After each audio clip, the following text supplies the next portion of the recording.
स्वागत है आपका। आप समझना चाहते हैं डिफरेंट सॉलिड, लिक्विड और गैस में क्या अंतर होते हैं। इसको पूरी तरह से मैंने इस वीडियो में कंप्लीट किया है। आपको लास्ट तक देखना है। इसमें पूरे नोट्स भी लिखना चाहो तो आप लोग इससे लिख सकते हो। 9th क्लास का इंपॉर्टेंट वीडियो है और ये 4थे नंबर का वीडियो है। चलो समझते हैं। सबसे पहले प्रॉपर्टी समझते हैं शेप। शेप क्या होती है? कोई भी सॉलिड पदार्थ होता है उसकी शेप फिक्स होती है। जैसे फॉर एग्जांपल ये मेरे पास एक सॉलिड है, यानी इसकी जो शेप है वो फिक्स है, इसमें कोई बदलाव नहीं आएगा। दूसरा है लिक्विड। लिक्विड की जो शेप होती है वो भी फिक्स होती है। लिक्विड की शेप में कोई चेंज नहीं होता है, यानी आकार में कोई परिवर्तन नहीं होता है। इसका परिवर्तन होता है इसकी वॉल्यूम में। शेप तो फिक्स होता है परंतु वॉल्यूम में परिवर्तन होता है। और गैस की बात करें तो इसकी शेप भी फिक्स नहीं है। यहाँ वॉल्यूम की बात कर लेते हैं। वॉल्यूम जो होता है, अब भी बता रहा हूँ, सॉलिड का वॉल्यूम भी फिक्स होता है और शेप भी फिक्स होती है। यहाँ पर देखिए आप, ये सॉलिड है, इसका वॉल्यूम और शेप दोनों फिक्स है, यानी आकार और आयतन दोनों ही फिक्स है। परंतु यहाँ लिक्विड में देखोगे इसका आकार तो फिक्स था परंतु इसकी जो वॉल्यूम होता है वो फिक्स नहीं होता है, यानी जिस कंटेनर में आप डालोगे उसमें वो चला जाएगा। यानी जैसे ये लिक्विड है, इसमें पानी भरा है, अभी मैंने गिलास में डाला है तो ये गिलास का शेप ले रखा है। अगर मैं इसी पानी को अगर मैं इसमें डाल देता हूँ तो जिस प्रकार से इसमें जो शेप है वो पानी आकार ले लेता है। तो इस प्रकार से हम समझ सकते हैं कि जो लिक्विड होता है वो जिस बर्तन में आप डालते हैं उसका शेप ले लेता है। परंतु गैस की बात करें तो ये इसका कोई शेप फिक्स नहीं होता है। ये बर्तन में आप रखोगे तो ये जो इसका वॉल्यूम होता है ये कम हो जाएगा और शेप है ना, साइज़ दोनों ही इसका फिक्स नहीं है।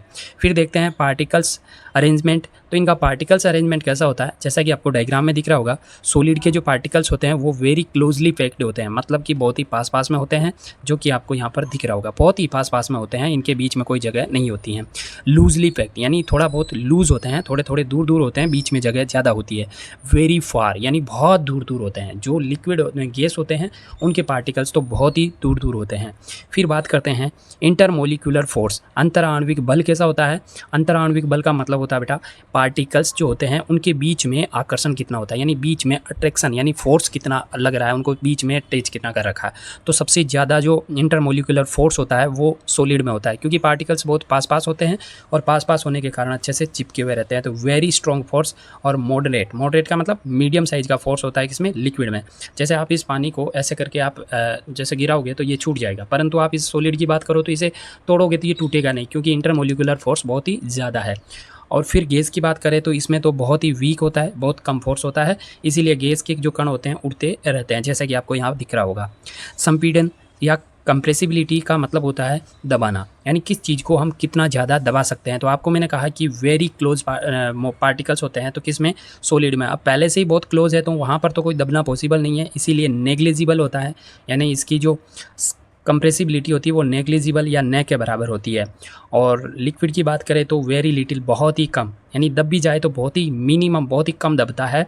और जो गैस के कण होते हैं वो तो बहुत ही ज़्यादा उनको कंप्रेस कर सकते हैं, यानी जो गैस होती है उसको कंप्रेस करके हम लिक्विड भी बना सकते हैं, यानी इतना ज़्यादा कंप्रेस कर सकते हैं। तो सबसे ज़्यादा कंप्रेसिबिलिटी किसकी होती है? गैस की होती है। डिफ्यूज़न। अच्छा, डिफ्यूज़न क्या होता है? इसका जस्ट मैंने पिछला ही वीडियो दिया था, डिफ्यूज़न के बारे में अच्छे से आपको समझ में आया होगा। सबसे ज़्यादा हायर डिफ्यूज़न होता है वो किसका होता है? गैस का होता है। गैस के कण जो होते हैं बहुत ही ज़्यादा मूवमेंट करते हैं, इसी को डिफ्यूज़न कहते हैं।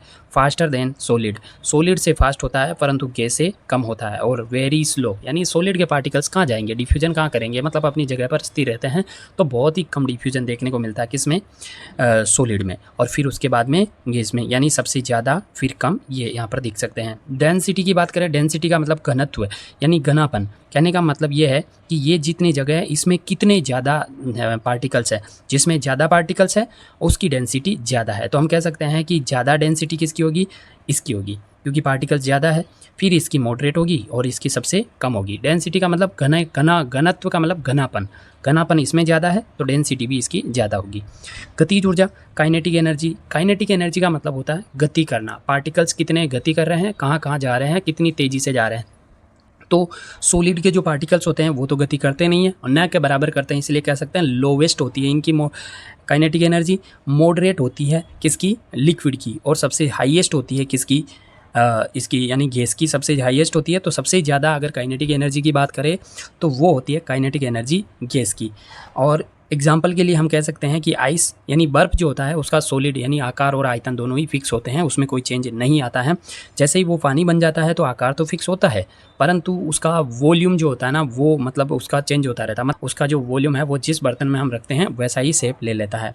और बहुत सारी गैसें होती हैं जिसके बारे में आप जानते हो, गैसें उड़ती रहती है और ये हमारा ये डिफरेंट है। इस डिफरेंट को आप चाहो तो अपने पेपर में लिख भी सकते हो और इसे इस तरह से याद कर सकते हैं। अगर आपको एग्ज़ाम में पूछा जाए इनमें से कोई 2 डिफरेंट पूछेगा तो आप उसके साथ-साथ ये सारे कैरेक्टर लिखना है और उसके साथ-साथ में ये नोट कर देना है। ठीक है, आशा करता हूँ कि ये वीडियो आपको समझ में आया होगा। इन्फॉर्मेटिव वीडियो लगा है तो वीडियो को लाइक कीजिए, अपने दोस्तों के साथ शेयर कीजिए। धन्यवाद, थैंक यू।